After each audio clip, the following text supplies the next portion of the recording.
So you pulled Ashveil and you want to build him. Well, good for you. But every guide you watch is telling you to pair him with Moltanic's Blade, Facial, or use his signature Light Core. And as a free-to-play player, yeah, that's not happening. The honest truth is, Ashveil's free-to-play options are limited. But that doesn't mean you're stuck. In this video, I'm going to show you exactly what free-to-play teammates actually work with him, what trade-offs you're making, and whether building Ashveil as free-to-play is even worth your Stellar Jade. So here's what makes Ashveil different. His whole kit runs on one thing. The more your team hits that bait target, the more he procs his follow-up attack. Stack hits, stack damage, simple, right? Which brings us the real question. What free-to-play teammates, aka characters you can get without spending, work well with his kit? I rank all 4 of them from best to worst, so you know exactly which one are worth your time and which ones to skip. I'm breaking this down into 2 categories. Sub DPS first because that's where Ashveil real synergy lives, then sustain to keep him alive. 2 characters each, all free to play, no spending required. Find the one that fits your roster. And by the end, you'll know exactly which free-to-play teammates actually synergize with Ashveil and which one looks good on paper but fall apart in practice. Let's do this! Before I show you the free-to-play option, let's address the elephant in the room. Ashveil's best teammate, the one that makes his kit actually better, is Moltanic's Blade. Limited banner, premium, not free-to-play. If you have him, great, you don't need this video. But if you don't, that's where things get complicated. So what do you actually do without Moltanic's Blade? Let's start with the slot that matters the most, sub DPS. The first option is the Remembrance Trailblazer, or RMC in short. And if you've been playing HSR for a while, there's a good chance you already have this character. Every player does. They're the Trailblazer, aka the one character you literally cannot avoid having on your roster. But here's the thing, just because they're free doesn't mean they are a budget pick. With Ashveil, they might actually be your best free-to-play sub-DPS option, period. So here's why IMC works with Ashveil. Remember what I said earlier? His whole kit runs on your team hitting that bait target, and every hit procs his follow-up attack? Well, RMC's Mem, aka their little summon companion, which I like to call their Pokemon, attacks on her own turns, which means you're getting extra hits on the bait target without even trying. Stack hits, stack Ashveil follow-up damage. On top of that, RMC buffs your team damage output through their Mim. So Ashveil's follow-up aren't just proccing more often, they're hitting harder too. And here's the best part, they're the Trailblazer. You don't need to pull them, you don't need to farm them, you don't need to spend a single Stellar Jade, you just switch paths. This is a bit of a spoiler for the story, but once you beat the boss in Belobog, the first world you visit, you unlock the ability to switch paths for Trailblazer. So if you've been playing the game at all, they are already sitting on your roster at E0, ready to go. Honestly, this is the easiest recommendation on this entire list. Now, here's where people mess up with RMC and Ashveil, and I've seen this a lot. Players build RMC like a pure buffer. They stack ERR, aka energy regeneration rate, they prioritize their skill, and they treat Mem like it's just there for the buff. But here's the thing, with Ashveil, Mem's attacks are what matters. Every time the Mem hits, that's another bait target hit, which means another Ashveil follow-up proc. So if you're not managing Mem's speed, making sure you properly speed tuning Mem and Trailblazer, you're leaving follow-up damage on the table. Build RMC for buff uptime, sure, but don't forget the Mem is also your hit stacker. Both matter. For free-to-play sub-DPS with Ashveil, RMC. They're free, they synergize, and they probably already on your roster. There's no reason not to run them. Second, Topaz and Numby. And I know, this character is a 5-star, but technically she's accessible in the game, which I'll explain soon. Now, she's not as clean a fit as RMC, but she works, with a catch. So what can Topaz and Numby bring to the table as a Moltanic's Blade substitute?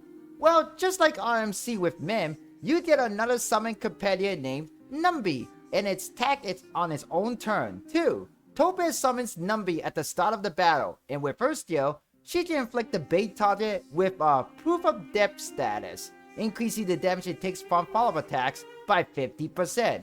Ashveil's entire kit is follow-up attacks, so every single proc is hitting 50% harder. That's not a small buff, that's a damage multiplier on its core mechanic. To unlock this character, all you need is one golden competitive spirit at the character shop in the game, aka you don't need to spend your Stellar J. Now, I'll be honest, unlike IMC who's free forever, Topaz through the Golden Companion Spirit, it's a limited time opportunity. As I'm recording this, the game is offering one free Golden Companion Spirit for another 2 months. If that window closes, she's back to being a banner pool. So if you're watching this while it's still live, claim it, don't wait. Now here's where people mess up. They expect Numby to fill the same hit stacking role as RMC Mim. Numby attacks, yes, but at a slower frequency. Proof of Depth makes every proc hit harder, but it doesn't make procs happen more often. That's the gap. If you're relying on Topaz alone to stack Ashveil follow-up attacks, you're going to feel the pacing difference. She boosts the damage, but she doesn't boost the frequency. So Topaz and Numby is your backup plan. Solid, but you'll feel the gap. So that covers your sub DPS slot. But here's the thing, Ashveil needs time to ramp. He needs turn to stack those follow-up proc. But if he goes down before he gets there, your whole team falls apart. That's where Sustain comes in, aka the unit that keep him alive long enough to do his job. Let's talk about your 2 best free-to-play options. Third, Tengu. And I know what you're thinking, she's not a healer or shielder. So why is she in the Sustain slot? Because with Ashveil, the best defense, it's a faster offense. Let me explain. Tengu brings 2 things to this team, energy regeneration and a damage buff. Her ultimate restores 50 energy to a single ally and increases their damage by 50% for 2 turns. Now remember, Ashveil's ultimate sets the bait target and trigger an enhanced follow-up, while Tengu makes the ultimate cycle faster and makes every follow-up proc hit harder. What did he say? More ults mean more bait windows, more enhanced proc, and here's the sustain part, shorter fights. The faster the enemies die, the fewer turns Ashveil spend doing damage. That's offensive sustain. It's not a shield, but it keeps him alive by making sure the fight ends before he goes down. To get Tengu, you've got 2 options. Put her on the standard banner or buy her from Pom Pom Shop. The standard banner is the easier route. You use your star rail passes, which you stack up naturally just by playing the game. Quest, events, milestone, they all give passes. The hard part isn't getting the passes, it's pulling her specifically. Since the standard banner is a mixed pool, Pom Pom Shop is your guaranteed backup if the banner doesn't cooperate. Now here's where people mess up. They put Tengu on the team expecting her to handle survivability on her own. She cannot. She's a buffer pretending to be a sustainer. If Ashveil is taking too much damage and you're relying on Tengu to fix that, she won't. What she'll do is make the fight shorter, so he takes fewer hits overall. But you'll still need a real sustain option, a healer or shielder alongside her to cover the turns where damage outpaces your kill speed. Build her for buff uptime and energy generation. Let her do her job and bring someone else to do the job she can't. For free-to-play sustain with Ashveil, Tengu is your offensive pick. She'll shorten fights and amplify his damage, but you'll need to pair her with a traditional sustain, strong with a condition. Fourth and last, Gallagher. And remember how I said Tengu needs a real sustain alongside her? This is that sustain. Gallagher is your best free-to-play healer for the Ashveil team, and unlike Tengu, he handles both sides of the equation, offensive and defensive. Let me explain. Gallagher's ultimate hits all enemy, which means it also hits the bait target, and that procs Ashveil follow-up attack. Then, after his ultimate, Gallagher does an enhanced basic attack, and if you target the bait with it, you proc Ashveil follow-up again, while simultaneously healing the entire team. So, every Gallagher's turn is doing 2 things, stacking more follow-up attack procs on the bait, aka accelerating Ashveil damage, and keeping everyone alive to see the payoff. That's what I mean by both offensive and defensive. He's just keeping Ashveil alive. He's making Ashveil hit harder while he does it. To get Gallagher, same deal as Tengu, standard banner or Pom Pom Shop. Star Rail passes stack up naturally through quests, events, and milestones. So it's just a matter of time and luck. If the banner doesn't cooperate, pop-up shop is your guaranteed backup. Now, the mistake people make with Gallagher, it's simple. They waste his enhanced basic attack on a random target instead of the bait. Remember, the whole point is that his enhanced basic proc another Ashveil follow-up on the bait enemy.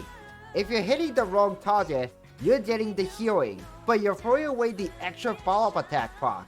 Always target the bait. Always. That's the difference between Gallagher pulling his weight and Gallagher just being a healer who happens to be there. Now, I'll be honest, Gallagher is excellent for free-to-play, but he's not premium tier. If you put him next to someone like Hyacinth or HOYO, you'll feel the ceiling. He'll keep your team alive, he'll proc those follow-up attacks, but he won't match the raw sustained output or utility of a 5-star dedicated healer. That's the trade-off. You're trading ceiling for accessibility. For free-to-play though, Gallagher is your anchor. He's the one holding this team together. The one you build around to make sure Ashveil actually gets to do his job. Reliable, not flashy, and that's exactly what you need. And with those four, RMC, Topaz, Tengu, and Gallagher, your free-to-play Ashveil team is locked in. So, should you actually build this team? Is the free-to-play Ashveil squad worth your time and resources? Or are you better off saving your Stellar Jade for a premium rerun? You've seen the pieces. RMC procting follow-ups, Topaz stacking hits, Tengu cycling ult, and Gallagher holding it all together. But pieces don't make a team, results are. That's where the hero's verdict comes in. Let's see what this team is really made of. Cinematic Fire, aka the overall vibe for the team, 7 out of 10. Here's the thing, this team has a specific identity, and it's a fun one. You're running a follow-up chain reaction. RMC procs, Topaz stack on the bait, Gallagher hits a bait for another proc, Tengu cycle Ashveil ult for more bait window. Where it all lines up, you see the energy getting tagged from 4 different angles in a single turn cycle. That feels good, that's satisfying. But here's where it caps out. None of those hits are big hits. It's a lot of small numbers stacking up. If you don't get that one moment where a massive damage number pops and you're like, yeah, that's cinema. Premium teams with signature Litecoin have those burst moments. This team? It's a steady fire, not fireworks. Still warm, but not blazing. 7 out of 10. Hero value, aka how valuable this team is for free-to-play players. 7.5 out of 10. And let me be clear, every single unit on this team is obtainable without spending Stellar Jade. Your Jade Bank is protected.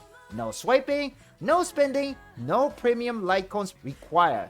That alone will push this to an 8 for most teams, but I'm keeping it at 7.5, and here's why.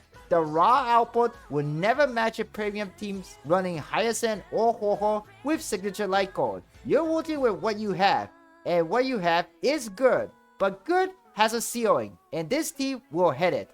Still, for 0 Jade spent, 7.5 is strong. That's a win for free-to-play. Hype factor, aka is the excitement warranted? 9 out of 10. And yes, I know, 9 for a team I just said has a ceiling. But hear me out, this team is exciting not because it's powerful, but because it makes you think. When you don't have a premium option, you're forced to get creative. How do you maximize follow-up proc? How do you keep Ashveil alive long enough to ramp? Which bait target do you prioritize?